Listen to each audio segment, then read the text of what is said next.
পুজো তো চলেই আসলো, চলো আজকে না ষষ্ঠীর দুপুরের একটা মেনু তৈরি করে নিই। সম্পূর্ণ নিরামিষ এই রেসিপিটা ক্যাপসিকাম পনির।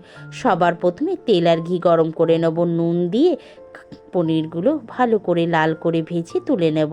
সেমভাবে ক্যাপসিকামটাও হালকা লাল করে ভেজে তুলে নিচ্ছি।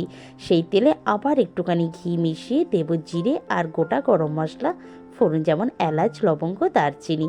একটু আদা বাটা দিয়ে দিচ্ছি ঝালের জন্য, কাঁচা লঙ্কা চিড়ে, একটা টমেটো পেস্ট করেও ভালো করে কষাবো।